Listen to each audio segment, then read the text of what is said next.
All right, looks like people are filling in the room here. I'd like to welcome everyone. Good evening. My name is Liz Escobedo, and I think we'll go ahead and get started with our event this evening. I'm faculty in the history department here at DU, and I'd like to welcome each of you tonight to our screening of the documentary American Exile, followed by Q&A with the film's writer and producer and director here with us, John Valadez. Before we begin, I'd first like to thank our sponsors for this evening who helped make this event possible, including the DU Department of History, the Critical Race and Ethnic Studies minor program, and the Latinx Center at DU. In fact, I'm joined tonight with my colleagues. We have here Dr. Carol Hrostalski, chair of the history department, and she will be helping run things behind the scenes, so to speak. We also have with us tonight Dr. Deb Ortega, director of the Latinx Center at DU. Please know that closed captioning for the Zoom portion of the evening will be provided by Jason of VZP Digital. And I thank you all for helping out with the event. I'll start out by saying that it's a tremendous honor for me to introduce tonight's film and the talkback that follows for a number of reasons, not the least of which is that I have admired John Valadez and his work for quite some time, but also because the center of this film's narrative is the story of US veterans. And this is a subject that is really quite near and dear to my heart, given my own family's history. 3 of my uncles on my father's side of the family served in World War II. And my uncle earned a Purple Heart at Okinawa. My father then followed in his brother's footsteps and served in the Korean War. And their service really was a defining moment for the Escobedo family because it lifted my family members out of poverty. And my father was the first in his family to attend college on the GI Bill. So I quite literally would not be where I am today without the service and sacrifice that he provided to the United States. But as I've wrote and taught more and more about US veteran history over the years, it's become more and more clear to me just how inequitable the veteran story can be. And I say that because, you know, in my family lore, this was a very clear trajectory forward, right? That this was a clear path towards opportunity. That's what military service brought to our family. But for others, it is a much more murky path. And limitations remain at that heart of that experience. Lack of opportunity can remain at the heart of that experience. This quarter, I'm actually fortunate enough to be teaching a class on veterans, largely from historically underrepresented communities in partnership with the National Legacy Program, which is an educational outreach initiative with a mission to memorialize our nation's veterans by sharing their stories of service and of sacrifice. And so through the VLP, students at DU research the lives and legacies of veterans buried at Fort Logan National Cemetery right here in our own neighborhood in Denver. And many students in their research have focused on historically underrepresented communities, such as the stories of Manuel and Valente Valenzuela, the 2 brothers that you'll learn more about in the film this evening. And so I encourage you to read and learn from these stories that are highlighted on our website. It can be reached at morethan-a-headstone.org. And to think about ways in which we can share more of these stories with the larger public and put them at the center of US history where they belong. Before we meet tonight's guest officially and view American Exile, I do want to point out a few Zoom housekeeping details. So please note that this is webinar format, and so coming in, your camera is off, your microphone is muted. When you are ready to view the film, we will share the film link with you, and you will watch the film on your own in a different tab on your web browser, okay? So please stay logged in to the Zoom call. And again, your camera will be off, your microphone will be muted. Panelists, please make sure that your camera is off and your microphone is muted while you are watching the film on screen. Those of you who need closed captioning, it will be available in Kaltura, which is the interface that we are using to watch the film. And you can just click on CC on the bottom of the right corner of the screen and you'll be able to get captions there. The film's runtime is approximately 56 minutes. And once the film is over, we will continue on with our Zoom session and we will invite you all to put your questions for John in the Q&A.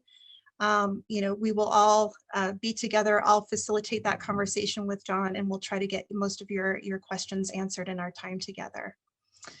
I do want to point out as well that this film does deal with very difficult subject matter, and including assault and violence and suicidal ideation, trauma, persecution. This all said, it is an incredibly powerful and moving piece. I was fortunate enough to be able to watch it prior to this event. And I very much look forward to sharing it with our community. So without further ado, I am going to turn the microphone over to Dr. Deb Ortega, again, director of the DU Latinx Center, to introduce our esteemed friend and colleague, John Valadez, who will share his work with us this evening. Deb? Thank you, Dr. Escobedo. It's my pleasure, my honor to be able to introduce Professor John Valadez. His resume and his awards are 3 pages long. And I encourage you all to look at, to just Google him and look at those 3 pages. I'm gonna do the highlights, which is probably like 2 pages of his awards and his work. He's a Peabody Award-winning filmmaker who has written, directed, and produced many national broadcast documentary films. He grew up in Seattle, taught photography in India, and studied filmmaking at New York University. He has a very good story about getting his degree finished at New York University, if you get a chance to ask him about that. John's films have tackled such diverse subjects as the false imprisonment of leaders of the Black Panther Party, Latino poets in New York, gang kids in Chicago, the history of affirmative action, segregation in American schools, Latinos in World War II, the evolution of Chicano music, Latino civil rights, and the genocide of Native Americans in the Southwest. He has a number of major works. If you ask me, I would say every work he does is major. And they include works for PBS series, a number of series for PBS, CNN, and probably one way to really understand the esteem and quality of work that John does is through the number of awards that he's won, which is what I'd like to talk about or focus on now, which is, and I'll take a big breath because there's a long list. The George Foster Peabody Award, the Imagine Award. He was nominated for a National Emmy Award for Best Historical Documentary. The Columbia University Graduate School of Journalism honored one of his films for an award for outstanding coverage of race and ethnicity. The Cine Golden Eagle Award. The Alma Award, the Golden Gate Award at the San Francisco International Film Festival, the Grand Prize and the Best Nonfiction Film Award at the USA Film Festival, the Gold Plaque Award at the Chicago International Film Festival, the People's Choice Award at the Earth Peace International Film Festival, the Silver Apple Award at the National Educational Film Festival, the Best Short Documentary Award at the Philadelphia International Film Festival, the Gold Award at the World Fest Houston, the Best Short Documentary Award at the Atlanta International Film Festival, the Best Documentary Award at the North Carolina International Film Festival, the Bronze Plaque Award at the Columbus International Film Festival, the Best First Film of a director at the Bombay International Film Festival, the Juror's Choice Award at the Black Maria Film Festival, the Best Documentary at the Long Island Film Festival, a Student Emmy Award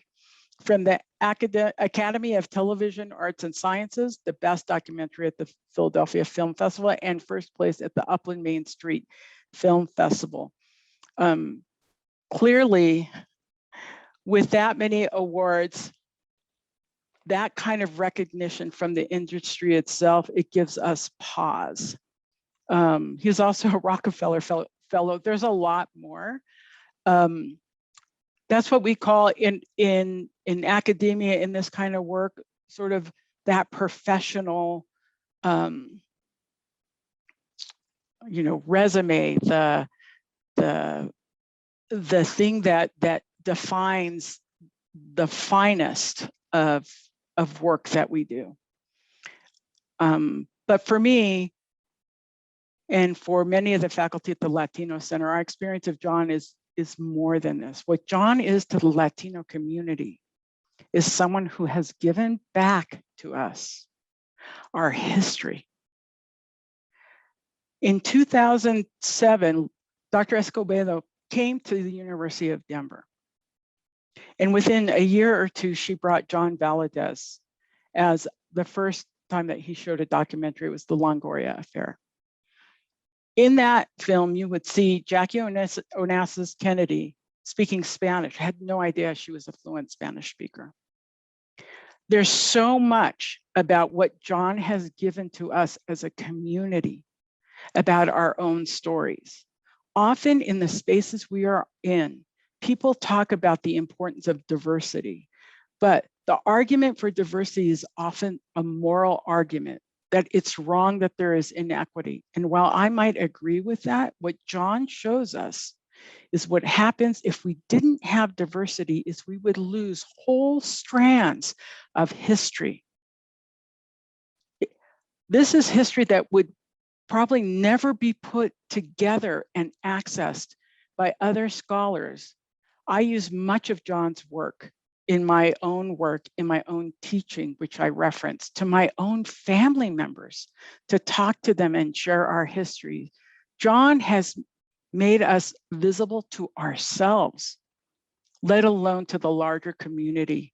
He has helped us remember our own pride in our work, that we're not just resilient against bias and racism, but we're resistant to it. And that our contributions to music, to armed services, to this country, to many countries, is part of who we are, that we're more than what people wish or how people talk about us as workers, as a moral argument. We are creators. We are fighters. We are storytellers. And John Valadez is perhaps the best of all storytellers. He's a storyteller of a community that has long been set aside and marginalized. And now he's given us the opportunity to tell these stories to our own families, to our own siblings, to our own students. So it's with a kind of gratitude that is almost inexpressible that I welcome and thank Professor John Valadez for being here. Oh boy. I'm so humbled. I'm not, I don't even know what to say. But thank you so much, Deborah and and Elizabeth and and Carol and for having me here. This is I don't want to say too much because I think the film speaks for itself. I'll just say this. The film is going to air prime time on PBS national broadcast on October 8th in the fall. And so this is kind of a sneak preview. So you're going to be seeing the film before just about anybody else. The film actually isn't really quite finished, but it's finished enough that you'll probably won't even notice. But maybe we should just, sort of leave it at that and just let the film do the explaining, and then we can, chat and, talk afterwards. But I think you'll enjoy it. I think you will. All right, so with that, we will go ahead and get started. I've put a link to the film in the chat here. So please go ahead and view the film on your own. Again, it's about 56 minutes. And then we'll have everybody come back into the Zoom room and we'll have our Q&A with John Valadez. All right, I hope you enjoy the film. I know you will. And again, don't log out of Zoom. Just go and do your link, watch the film, and then we will come back for conversation. Thank you. All right, we'll give everybody just a couple more minutes to finish up their viewing of the film and then to reconvene in this space so we can talk with John about his work and his journey and the story that he's presented here. In the meantime, if you could please add any questions that you might have and that you'd like to talk about with John to the Q&A.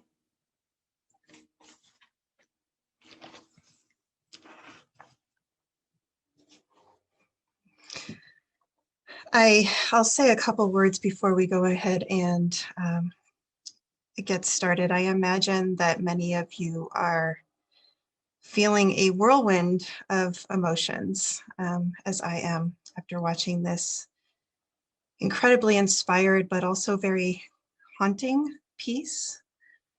And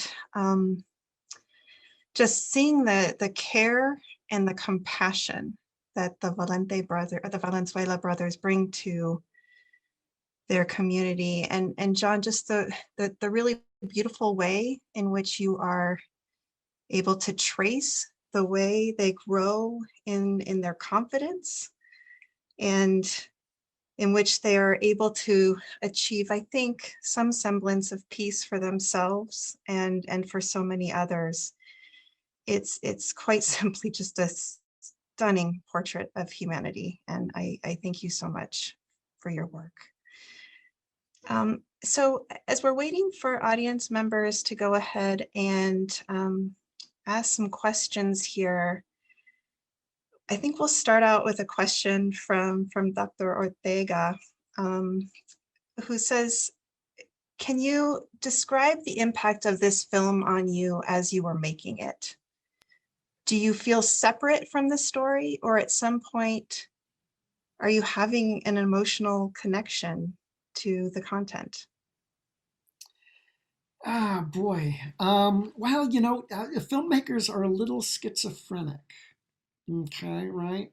On the one hand, I think as an artist, you're probably a pretty emotional person if you're an artist. On the other hand, when you're filming, it's business. I mean, filmmakers are a little like vultures. We kind of fly around and look for the dead bodies. And so, when there's something dramatic or something's unfolding, really what's kind of like going through my mind is, do we got the shot? Are we in focus? Do we have the right angle? Can we cut this together? Do we have close, medium, wide? Are we, panning the right way? Am I getting the sound correctly? Are we rolling a million technical details? And then at the same time, trying to draw emotion, out of the subjects.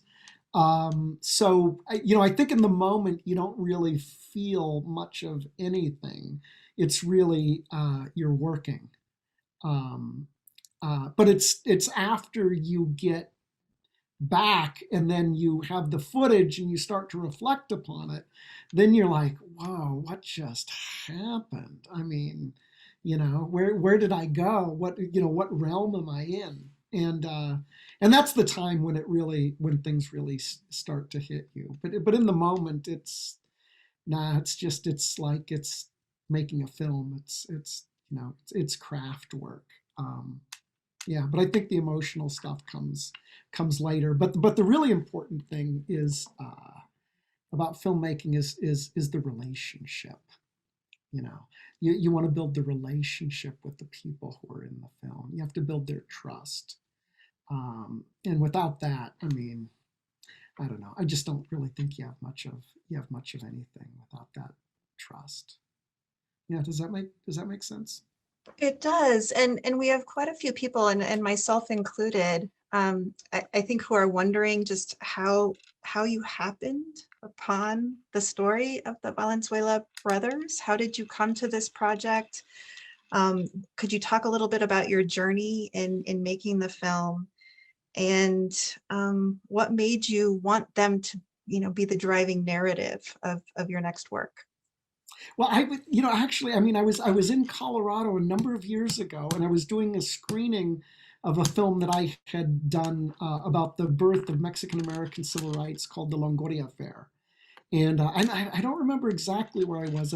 Maybe I was in Pueblo at the university. I'm not quite sure.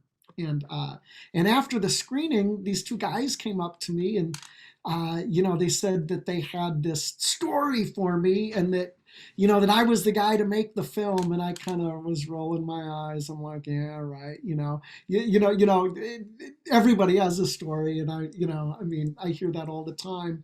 But as it turns out, I was really hungry. I hadn't eaten all day. So I was like, listen, are you guys hungry? Let's go grab a bite to eat, So they're like, yeah, okay. So we went and we got some food, and they told me their story. This was Valente and Manuel. And honestly, I kind of didn't believe them. I thought, veterans aren't getting deported. I've never heard of this. I was like very skeptical, but they seemed sincere. And so I was like, well, so I asked them, I said, well, what are you doing tomorrow? And they said, nothing. I was like, okay, well, can I swing by the house and, maybe we can have some coffee or something? They said, okay. And so I went by their house, and when I got there, I was like, well, do you guys have any photos of you in Vietnam? And they're like, yeah. And they showed me all these photos. And I was like, well, do you have your discharge papers, your DD 214?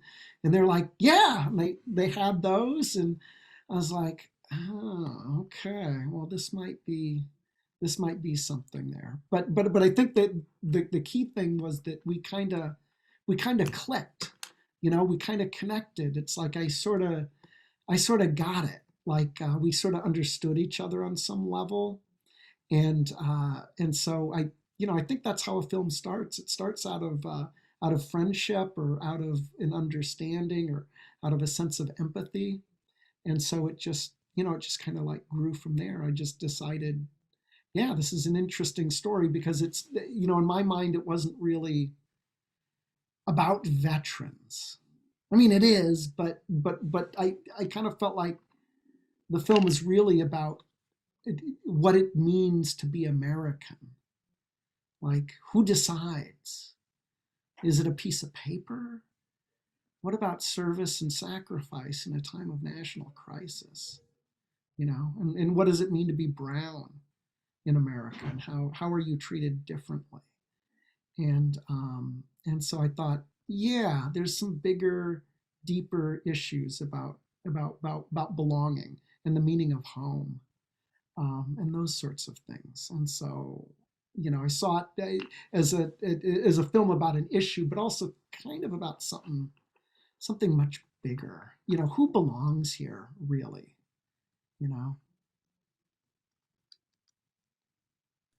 We've had a couple of individuals ask too, if you could explore sort of what that filmmaking process was like. Did you face any challenges or obstacles when you were collecting these varieties of testimonios and so many different people, as you say, sort of looking for a way to fit in and to be considered American, given their service and their sacrifice?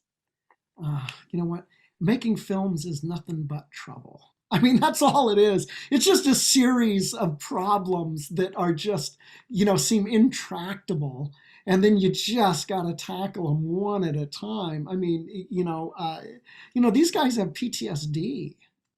There are a couple of errors in the film. In the film, we say Valente is 70% disabled because of PTSD. He's 100% disabled. So we need to change the narration. These guys are like damaged. And with a story like this, it's unfolding. It's not a historical film. It has historical elements to it, but it's essentially an unfolding narrative. And so, I didn't know where the story was going to go. I didn't know that Valente was going to go to Mexico. I didn't know that Manuel was going to drive to DC. I didn't know any of this. So it was kind of a matter of being very patient and and working with them. The other thing is I don't live in Colorado, so it's expensive. I mean, there are airfares and hotels, and that means that you have to raise a lot of money, and you try raising money, for a film about veterans being deported. Oh boy, talk about a difficulty, because the first thing people ask is, well, what did they do? They're criminals. They should be deported. So you have to do, you have to do a lot of educating and that kind of thing. And it's just like, it's just hard. Filmmaking's just hard. You have to be a business person. You have to be, a kind of a referee. You have to be an artist. You have to have technical skills. And then you have to figure out, the most important thing is you have to figure out some kind of narrative arc. In reality, there's no such thing as story. It doesn't exist. It's a human construct. It's not like a stone or the moon or the stars or the grass. Those are real things. But a story is something that that humans create to try to make sense of the world. It's largely a fiction, so that we can interpret reality. And so, how do you create out of an infinite number of facts a kind of narrative with a beginning, a middle, and end, with a conflict and with characters who change and evolve over time, when you're in the middle of it? It's just really, really difficult. Not easy. So when was it that you had sort of that aha moment of what this narrative arc would look like? Is it sort of after you've gathered all this footage? Are you in the process and you begin to sort of think of ways in which this might play out? Tell us a little bit about how that works in a film. Well, I knew from the beginning that Manuel and Valente, that they wanted to, they wanted to fight. They're not activists. They're just guys. But they were transformed into being activists because of the circumstances, that befell them. And because, and I think really because of Manuel, his job in Vietnam was to go in and pull guys out of, situations where they're pinned down and they were being overrun. He was like the cavalry, right? And so he still has that instinct. It's he wanted to help veterans. But he also needed to help himself. And so they kind of became accidental activists. And so I knew that would be, if they were going to be activists, I knew that they would be doing things and they would be interacting with other deported veterans. And so through these two characters, we could enter into the world of deported veterans, a whole another society that's sort of largely unseen and exists only on the ragged periphery of consciousness and of American society. And so I knew I had that, but I didn't quite know where it was gonna go. So it's a little bit of a wing and a prayer, but you just have to have, in my heart, I just felt like it's gonna work. I didn't know how. I wasn't quite sure where it was gonna go exactly, but I just kind of, I don't know. Sometimes you just know stuff. That's all I can say is you just kind of know, and I don't know how to describe that. Um, but it's when you pick a story, it better be a good one because you're going to be spending a lot of money and a lot of time. But there's I don't know. You just you know.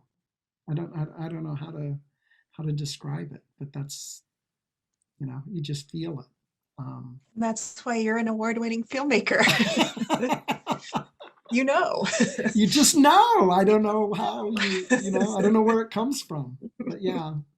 Yeah, John, we're fortunate enough to have in the audience a man by the name of Joe Aldaz, and he's a Latino and Air Force veteran. And he shares in the Q&A here that he had no idea that veterans are in jeopardy and are under the threat of deportation or have been deported.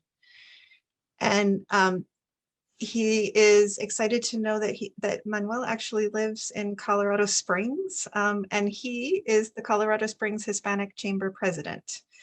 And so he very much would like to promote American Exile and the Valenzuela story. So perhaps I can put the two of you together, and connect in a future email.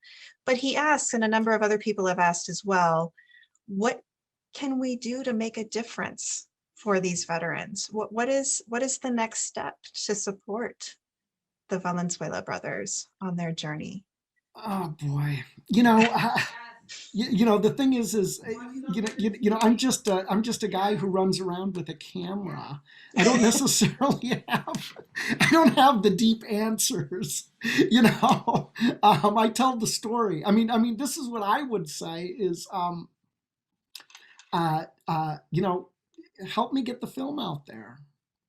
When it airs nationally on television, millions of people are going to see it.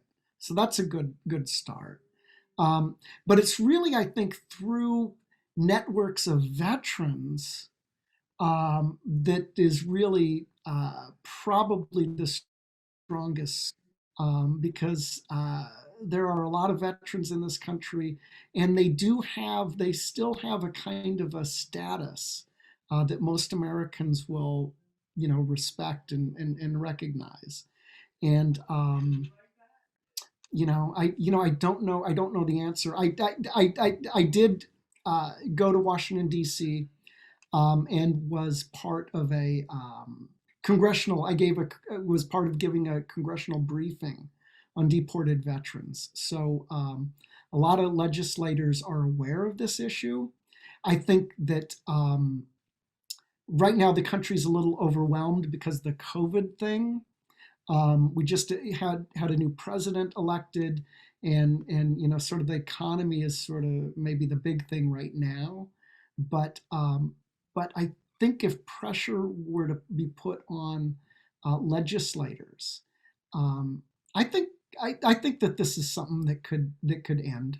Really, if you think about the history of this country, it's only been since the late 90s that veterans were deported. For most of this country, our tradition was not to deport veterans, whether they were US citizens or not. So this is a relatively recent, recent development in the United States. And I really think, and we didn't say it explicitly in the film, but maybe it's implied, that the veteran deportation is kind of an outgrowth of the changing demographics of the country. We're becoming a brown nation.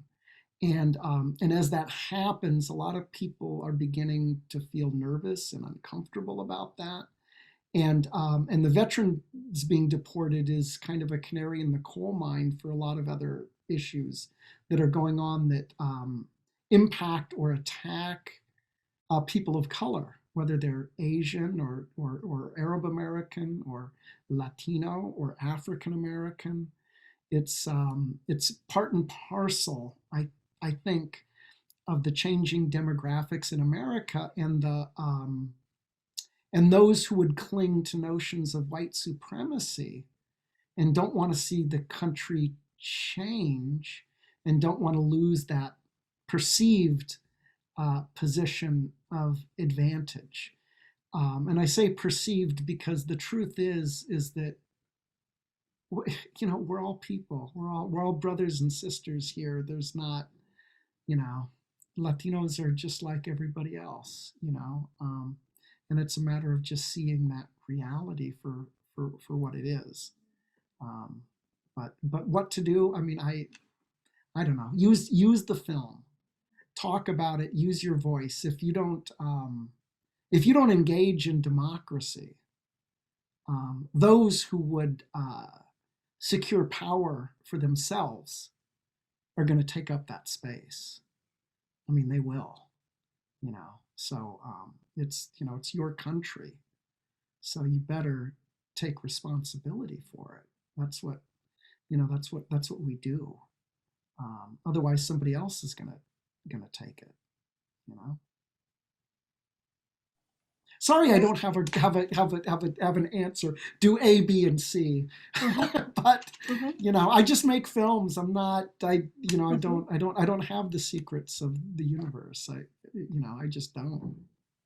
But I think this is exactly right. And first and foremost, getting these stories told to a broader, wider audience, and that's what you're doing for this film. And so, for those of you that have community organizations that you are connected to, or veterans groups, I can certainly connect you with John in regard to future screenings of the film. And then, of course, using that political process, right, and reaching out to legislators to get this on their radar as well.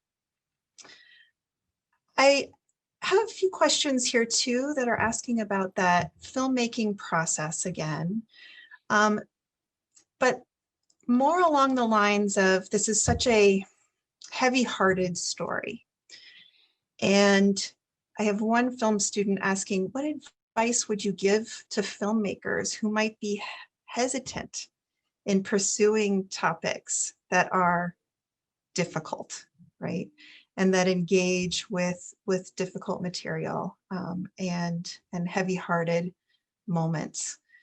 What advice would you give for them to follow that dream and remain in pursuit of that storytelling? I guess the first thing is don't dream it, be it. You got to do. If a filmmaker is a person of action. A person who takes initiative.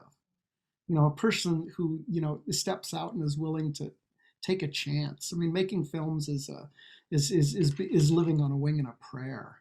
I mean, so you have to be audacious. History favors the audacious. Okay, but the other thing is you don't make films about topics. You make films are stories. So you find a story and a compelling character, and then the topics and the issues kind of emerge out of that. You don't start with a topic. You start with a character, and with a theme, with a story that speaks of something greater than the individual. A story that maybe about one or two or three or five people or whatever, but it has to have something that's more universal, that resonates beyond the particular circumstances that those individuals are experiencing, so that it can be meaningful in the lives of others. It's story is king. Who was it, like Cecil B. DeMille, who, somebody said to him once, you got a new picture out. What's the message you're trying to send with your picture? And he responded, there's no message. It's a movie, right? It's a story. And the message is the story, rather than, trying to, prove a point or be didactic. All of that stuff will kind of emerge naturally. But what you should be concerned about, I think, is about capturing truth, and especially emotional truth.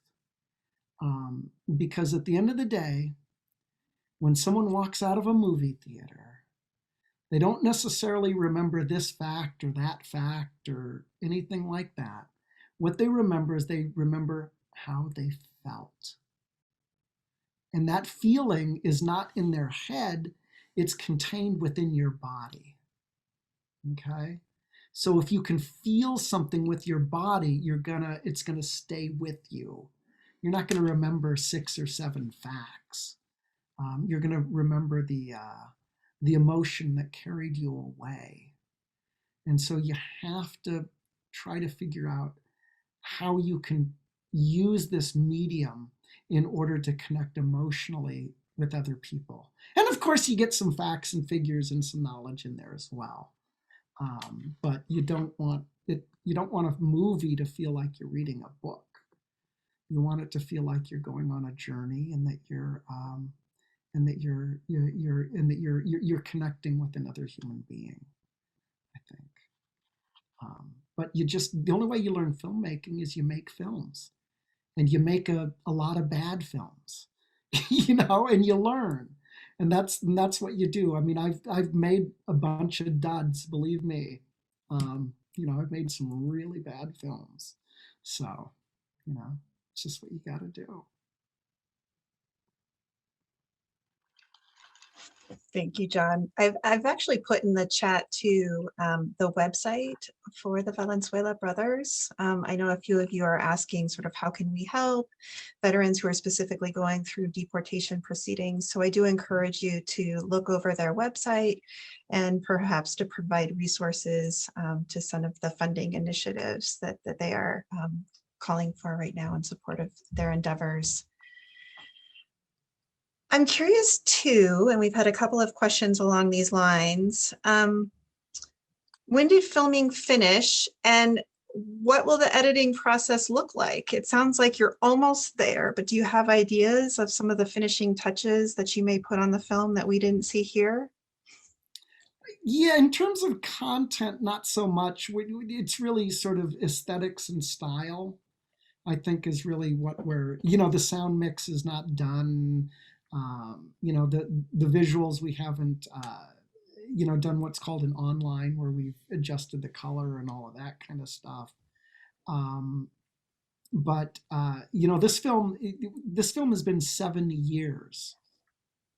7 years. 7 years to make. Okay. I mean, I made other films during that time. This wasn't the only thing that I did. And I'm also the director of the documentary film program at Michigan State University. So, I got other projects going and stuff like that, but 7 years,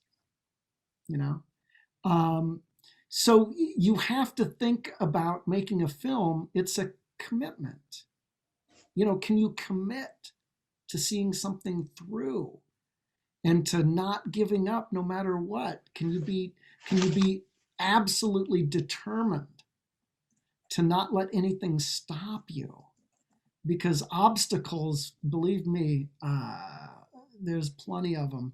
And there will be people who will tear you down, who will tell you can't do this, who will deny you funding, who will try to trip you up, who will tell you that you don't know what you're talking about, that you're delusional, that these guys are phony, that this is fake, that, you're going to hear it all, But, what my good friend Bill Shakespeare once said to me, this above all else, to thyself be true. You have to stick with it and not give up. And maybe that's one of the things that I connected with Manuel and Valente. I saw a sense of determination, and a sense of honesty, and a sense of integrity in who they were. I could see them. I could really see them. And you have to be honest. We live in a media age where people just make up stuff left and right, and they will just lie to your face. It's probably always been this way with human beings. We're a troublesome species, but in an electronic digital age, lies spread quickly. So what do? Well, you have to be a guardian of truth. Because if you're making films and you get called out for lying or faking something, your career is over. No one's ever going to listen to you again, right?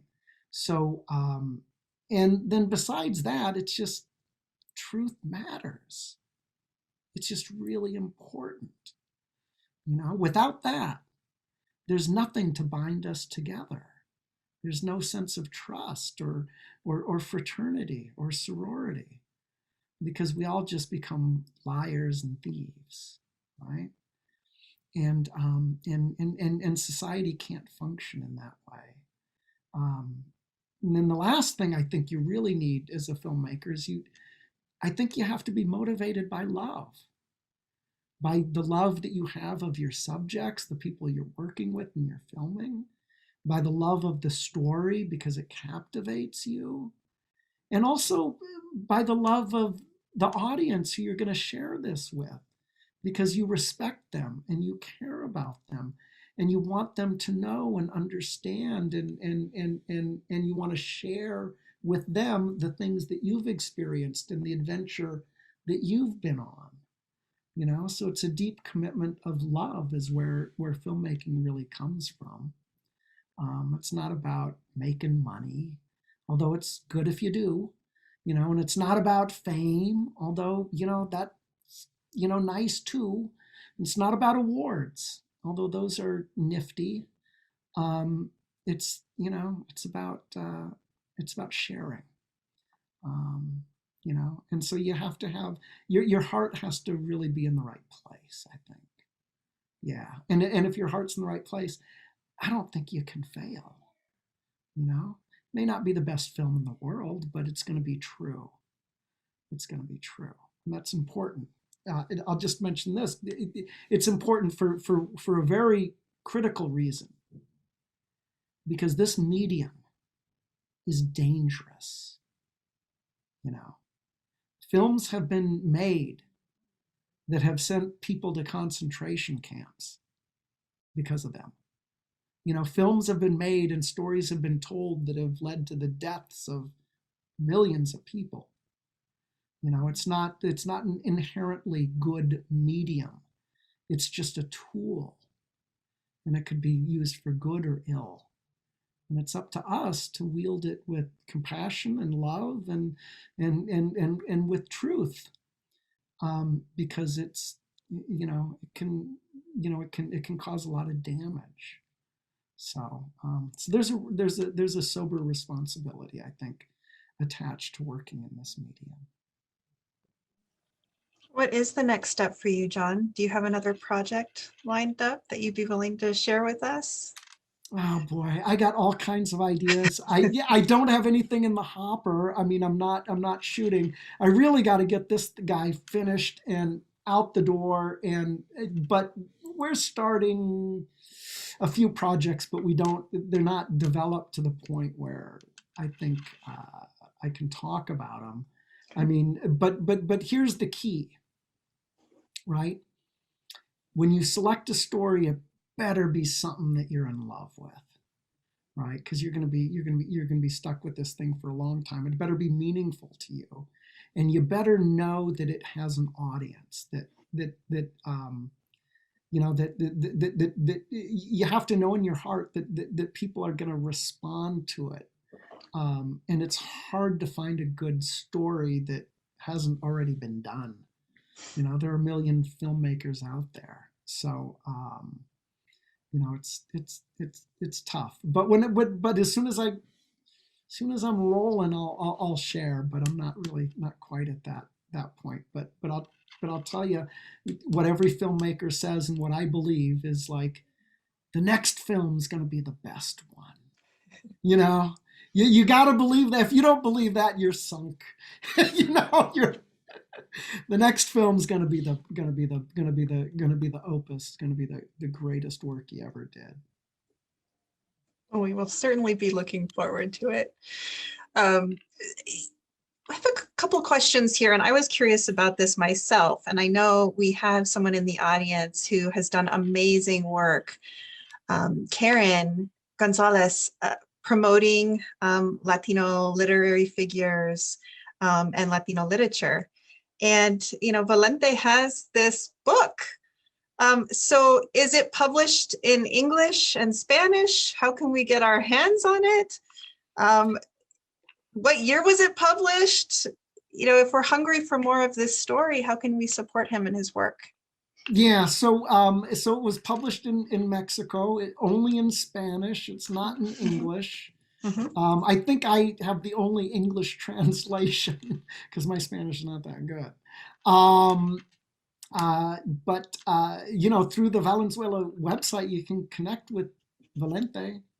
Um, and yeah, I mean, I think he would be delighted. I mean, it's so, for me, it was so poignant. Him writing the book was his way of healing and his way of gaining agency and having some sort of sense of control in a life that he has had so little control in. And for him to find his voice, and then for him to leave home, America, leave his home, only to find home for the first time in a foreign land, I think is a very interesting sort of trajectory for him. And I don't know. I found that scene very moving because I know what it meant for Valente. He didn't get what he wanted. He wanted to stay in the U.S. and he didn't get that. So, but he got something else. He got the book and he fell in love. And isn't that kind of like how life is? You want something so bad, and then you end up getting something different instead, and it's okay. Maybe the thing that you wanted wasn't really the thing that you needed. Maybe you get what you need instead. And I think that's happened for both Valente and Manuel. But also remember, when this film comes out, we just filmed Manuel, in the eyes of the federal government, committing a felony by voting. I mean, he's under deportation order, right? So the stakes are high for him. If the federal government decides to do so, they could potentially put him in prison for 8 years. And he's almost 70 now, so that's like the rest of his life.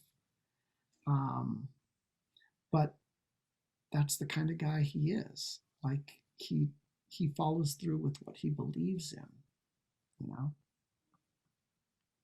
The bravery is just so all-consuming. And you again, the arc that you tell, and the way in which we as viewers were able to sort of see the peace that each of them was coming to in their own lives. Again, it's just beautiful, beautiful storytelling. I think I'm going to end the event with a question from one of my students, Dylan Fox. And he comments on this ending scene, but with Valente. And he says, were you surprised by Valente's commitment to the quote unquote ideal of the flag and his oath of service in light of what he endured, especially after throwing his medals into the Rio Grande? Or was it always clear to you and him throughout his personal journey? No, none of it was clear. Because I was thinking, man, if that were me, I would probably be very bitter. I would have a chip on my shoulder, right? I mean, I'm not sure that I would be so magnanimous. But, the interesting thing is when Valente took his medals and he threw them back to the United States, those medals meant everything to him. That was his youth. That was his life that, it represented, sort of the most important chapter in his own story. And, he took them and he threw them away. And he had to do that, though, because it was the only way he could be free of the past, free from Rome. It was the only way he could have agency over his own life, was to give up the things that he was attached to, because that was the power that America had over him. So I think it was very poignant. And then at the end, I was just like, why are you hanging that flag, man? And you painted your chopper in red, white, and blue. I mean, why would you do that after all of this? And I just thought his response was, I don't know, quite frankly, brilliant. He recognizes something about the beauty of America and the idea of freedom and liberty and the pursuit of happiness and sort of the most noble ideals that undergird our democracy, which are so often just never materialize. And yet that idea is we still hold it in our hearts, even though we see it tattered and torn time and time again. And Valente has that. He believes in the dream of freedom, and he also recognizes that there are fallible humans who are at times driving the train. And I don't know. I just thought it was a beautiful response. Bitterness is never the answer. Hope is. And through all of that, all of his experiences in Vietnam, even, the times that he's contemplated killing himself, he still somehow held on to a ray of light and to an idea of hope. And I thought, wow, man, that kind of says it all. Kind of says it all.